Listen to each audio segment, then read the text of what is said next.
بسم الله الرحمن الرحیم. السلام علیکم ورحمت الله وبرکاته. امید در کوم چې تاسو ټول په ټیک ټاک کې د صحت نه به مزه اخلي. الله پاک مو خوشاله او آباد ساته. الله پاک د منګو تاسو ټول چا محتاجای نه او صرف د الله پاک منګو تاسو ټول د خپل اطاعت د خپل بندګۍ دا محتاج ساتي. زمونږ سره څومره کارونه دي او دا کارونه انختی دي دغه نه کېږي. دا ټول کارونه الله پاک دې دار آزاد کړي او په ښه طریقې دې وکړي. څومره چا پریشانۍ دي، څومره مشکلات دي، څومره چا مسلې دي، دا ټولې مسلې د الله پاک زمونږ د اورېدونکو دا حل کړي. نن چې کومه زمونږ وظیفه ده صرف 3 ورځې وظیفه ده او 3 ورځې زمونږ دا وظیفه وکړو انشاءالله العزیز. زمونږ چې څومره مسایل دي دا ټول مسایل دا به ختم شي. صرف 2 وظیفې دي او دا وظیفې چې څومره خلک په اخلاص باندې کوي، د زړه په توجه باندې کوي، څومره په سکون دا وظیفه کوي، انشاءالله العزیز اثر به ډیر زیات کوي ده. او دومره اثرناک وظایف دي چې دا وظیفې دا پیغمبرانو هم کړي دي، دا صحابه کرامو کړي دي. زه به تاسو ته د هغې پروف در کوم انشاءالله العزیز. کله چې ابراهیم علیه صلات وسلام اور ته ور واچو، دا ټولې فرشتې راغلې. ابراهیم علیه صلات وسلام ته کېناستې چې موږ څه خدمت وکړو. د هوا فرشته راله، د غرونو فرشتې راغلې، دا ټولې راغلې. ابراهیم علیه صلات وسلام ته وایي چې موږ څه وکړو. ابراهیم علیه صلات وسلام ورته وایي چې موږ دپاره الله پاک کافي دی.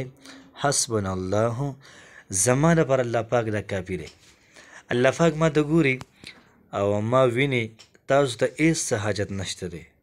نو ټولې فرشتې لاړې. بیا الله پاک د ابراهیم علیه صلات وسلام توکل په خپل ځان ولیدو. الله پاک ابراهیم علیه صلات وسلام باندې رحم وکړو او ورته وایي چې یا نارو کونی بردن و سلامن علی ابراهیم. اور په ابراهیم علیه صلات وسلام باندې نرم شه، ابراهیم علیه صلات وسلام باندې یخ شه. نو دلته کې ابراهیم علیه صلات وسلام په الله پاک باندې توکل و، نو الله پاک د ابراهیم علیه صلات وسلام امداد وکړو. نوح علیه صلات وسلام څومره امتیانو دا ټول امتیان کشتۍ ته ورسېدل او توکل یې په الله پاک باندې وکړو. الله پاک د نوح علیه صلات وسلام ټول امتیان د ډوبېدو نه بچ کړل. نو کومو کسانو یې حسبنا الله و نعم الوکیل، موږ الله پاک باندې توکل کوو، دا کسان الله پاک د ډوبېدو نه بچ کړل. او باقي چا په الله پاک توکل ونه کړو دا ټول یې غرق او تباه کړل. یونس علیه صلات وسلام چې کله سمندر ته ورغورځو، په دغه ټایم کې یونس علیه صلات وسلام په الله پاک باندې توکل وکړو، ځکه الله پاک د یونس علیه صلات وسلام بدن د محفوظ د وساتو. او بیا الله پاک یونس علیه صلات وسلام ته دعا وښودله. نو دغې دعا په برکت باندې الله پاک یونس علیه صلات وسلام د مهي د هیټ نه راویستو. لا اله الا انت سبحانک انی کنت من الظالمین. دا وظایف چې موږ په یو خاص مقدار باندې کوو، انشاءالله العزیز زموږ ټول مسایل دا به ختمیږي. صحابه کرامو ته چا ووایي چې دا ستاسو چې کوم مد مقابل لشکر دی دا ډېر زیات دی. صحابه کرامو څه ویلې؟ قالو حسبنا، زموږ لپاره الله پاک کافي دی.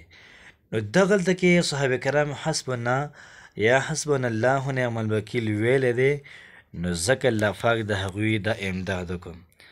نو مطلب دا چې حسبنا الله الله پاک کافي دی زموږ لپاره. زمونږ یو کار نښته دی او دا نه کېږي، موږ وایو حسبنا الله الله پاک کافي دی زموږ لپاره. چې الله پاک ستا لپاره کافي شي غټه خبره ده نه، د چا واده نه کېږي. او دا وایي چې حسبنا الله و نعم الوکیل، نعم المولا و نعم النصیر. چې الله پاک ستا کافي شي، ستا به خامخا ستا واده به کېږي، ستا په خوښه باندې به کېږي.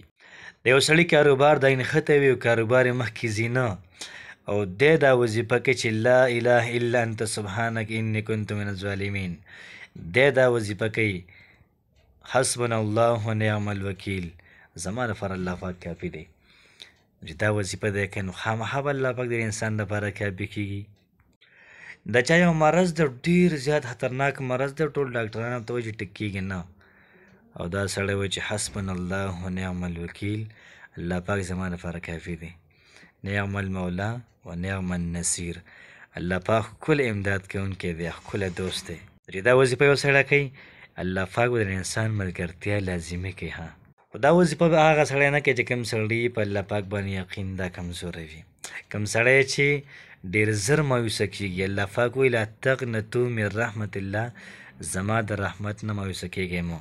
نو کوم سړی چې ډیر زیات زر مایوسه کیږي نو دا وظیفه د هغه نه کوي، ځکه وظیفه یقین غواړي او د مسلمان یقین دا به په الله پاک باندې کلک یقین وي. دا به داسې یقین نه وي چې معمولي غوندې د چا په اشاره باندې به ختمیږي. نه، د مسلمان چې کوم یقین دی دا به ډیر زیات اغلا وي او په الله پاک باندې به کلک یقین دا وي. په غزوه بدر کې 313 مسلمانانو او کافران 1000 دوی سره وسلې وسایل سم نو، هغوی سره هر څه پوره و. د دوی یقین اعتماد په الله پاک باندې و. الله پاک هغه څه وکړل چې کوم د مسلمانانو خوښه وه. بل دا وظیفه هغه سړي او هغه ښځې نه کوي چې هغوی به بل چا باندې ظلم کوي. دلته کې وظیفه هم کوي او دلته کې تسبیح هم اړوي او کاونټر هم لاسته اچولي، هلته کې کنسل هم کوي، هلته کې خلکو ته خیرې هم کوي، هلته کې درز غوبل هم ساس کړی دی، هلته کې 2 کسان هم جنګوي. نه، ځان نه به سم مسلمانان ساس کوي. چې کله ستاسو د زړه نه د کینې حسده د ووته، کله ستا د زړه نه د لاس نه د خولې نه د ژبې نه بل چاته ضرر رسېدل دا ختم شو، چې د الله پاک ولی ته چې کومه دعا کې دا دعا به لازما قبلیږي. نو راځئ چې زه د وظیفې طرف ته وظیفه داسې ده چې موږ به 11 پیرې درود شریف وایو. چې کله موږ 11 پیرې درود شریف وي بیا به د هغې نه بعد 501 پیرې 501 پیرې حسبنا الله ونعم الوکیل دا به ووایو. بیا به د هغې نه بعد 11 پیرې درود شریف وایو. دا لومړۍ وظیفه شوله. او دویم وظیفه ده چې موږ به 21 پیرې دا به درود شریف وایو او بیا به لا اله الا انت سبحانك انی كنت من الظالمین 361 پیرې دا موږ دا وایو. 361 پیرې به لا اله الا انت سبحانك انی كنت من الظالمین دا وایو. بیا به د هغې نه بعد 21 پیرې درود شریف وایو. دا لومړۍ ورځ عمل شو. دغه شان دا عمل به په دویمه ورځ هم وکړي، دغه شان څنګه په لومړۍ ورځ تا وکړو او دغه رنګې دا عمل به په درېیمه ورځ هم وکړي. انشاءالله العزیز د درېیمې ورځې نور پرېوتل ستا حاجت پوره کېدل، ځکه چې من کان لله کان الله له. څوک د الله پاک شي نو الله پاک د هغه شي.